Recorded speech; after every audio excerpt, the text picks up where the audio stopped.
Pessoal do sétimo ano, tudo bom com vocês? Hoje é a nossa última aula de conteúdo do ano, né? Esse ano de 2020. Então, nossa última aula será sobre vulcões.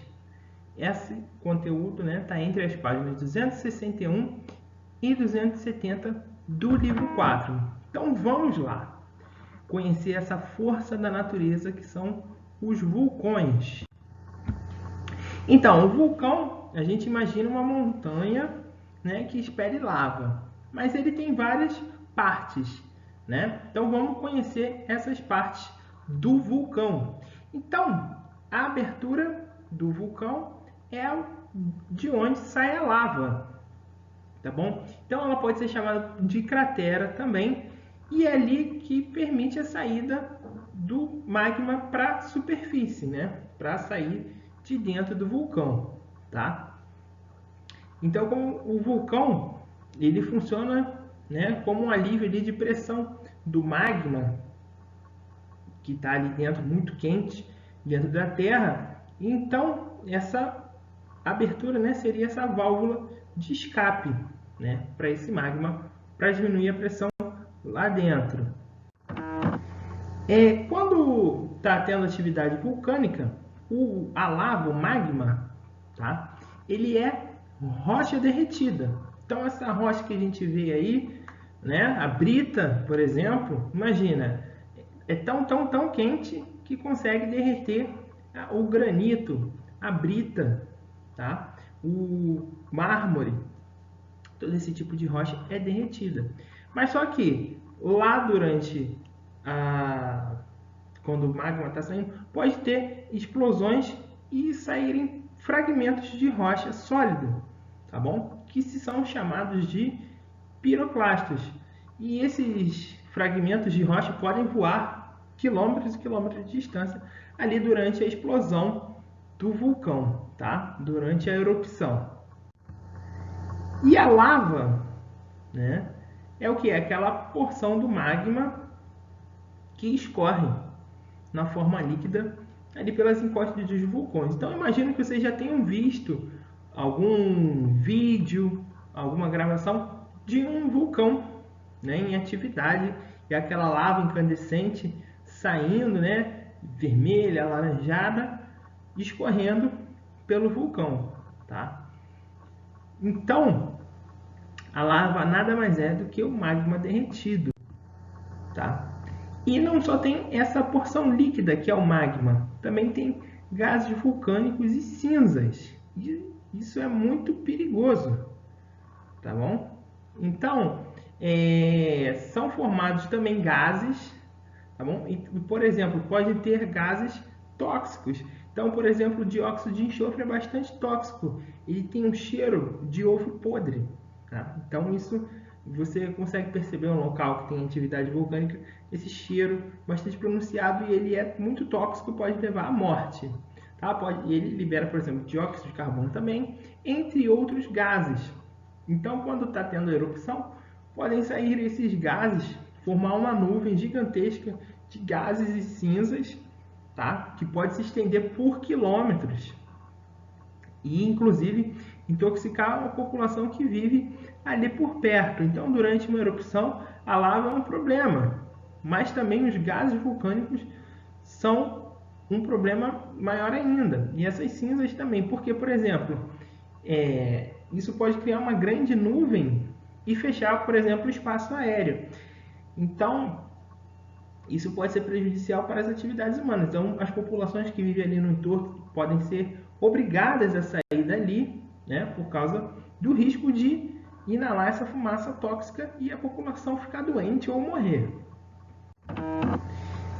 Um vulcão pode ter um conduto lateral. O que é isso? É uma fresta. Pode se formar ali do lado do vulcão. Então, às vezes, tem vulcões que tem muitos desses condutos laterais e fica vazando muita lava, muito magma ali por esses condutos laterais. Inclusive, esses condutos laterais podem formar outros vulcões também, né?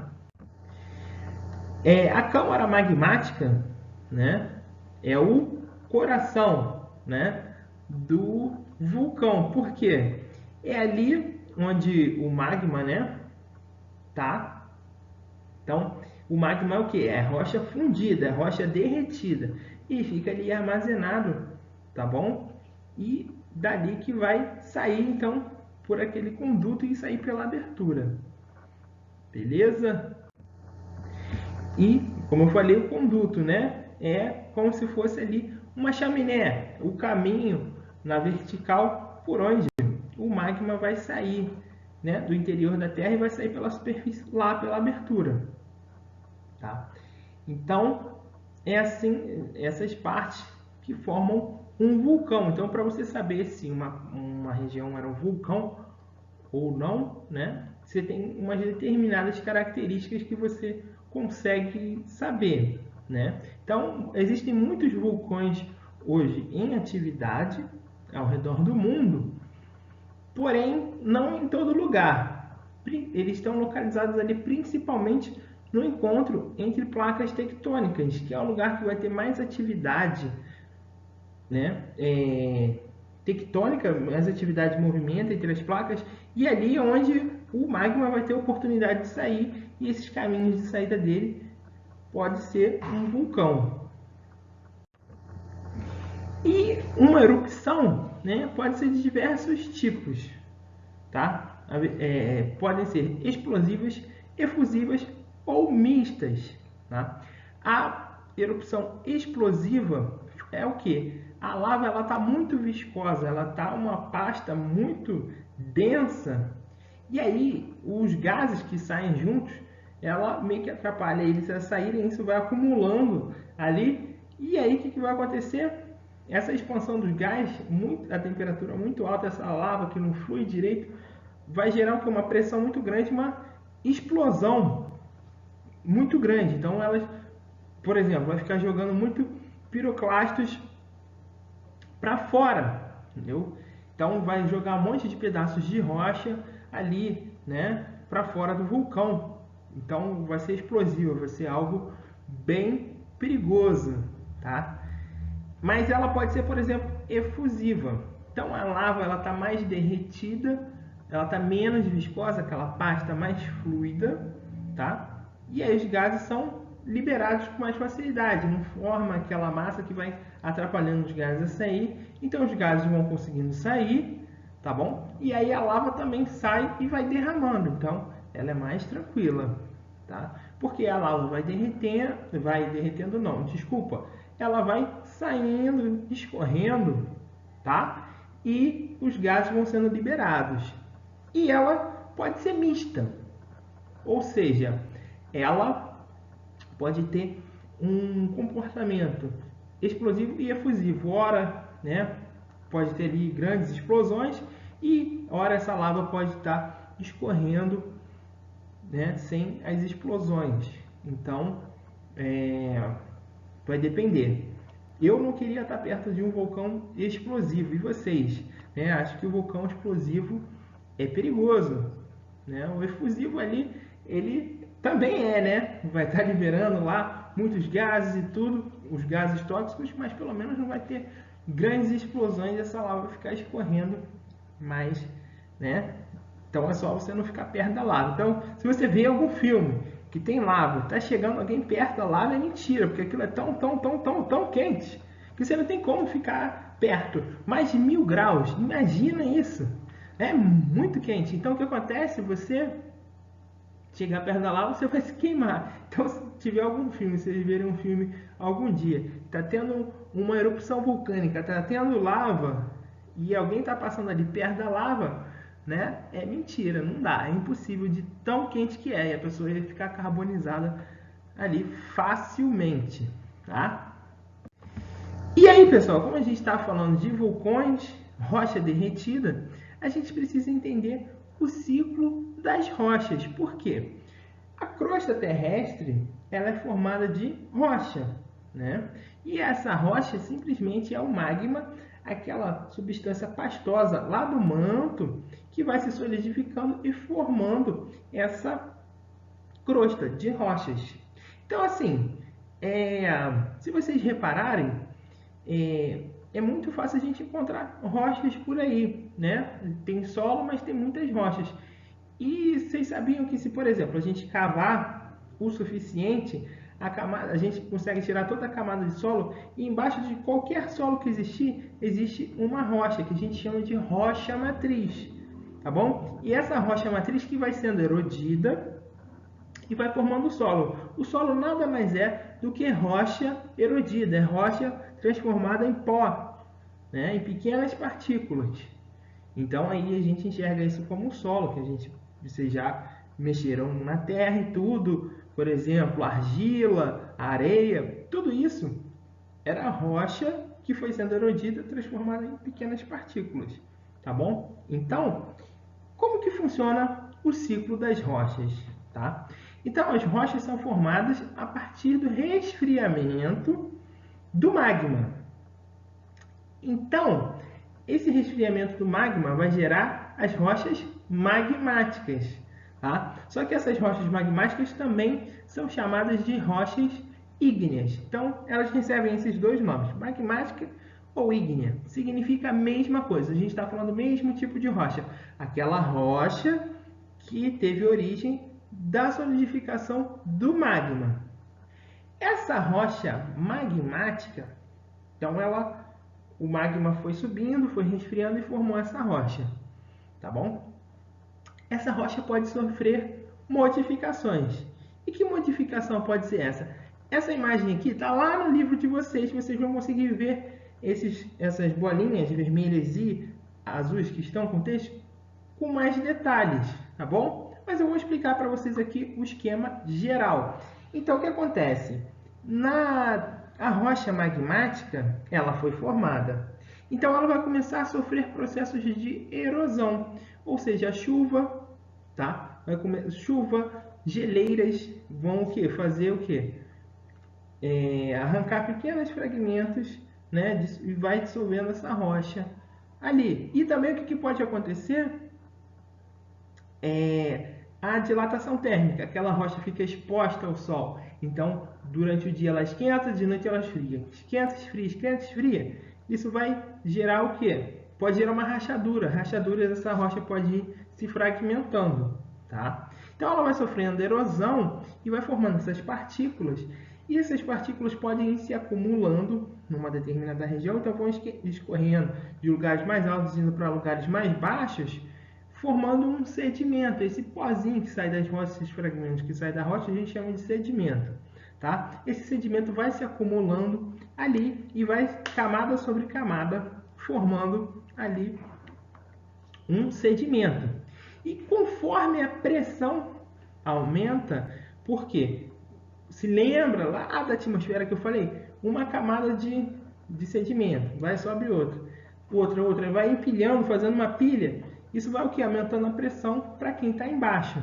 E esse aumento de pressão pode fazer esses minerais se agregarem, esses minerais que formam rocha se agregarem e formar uma rocha sedimentar.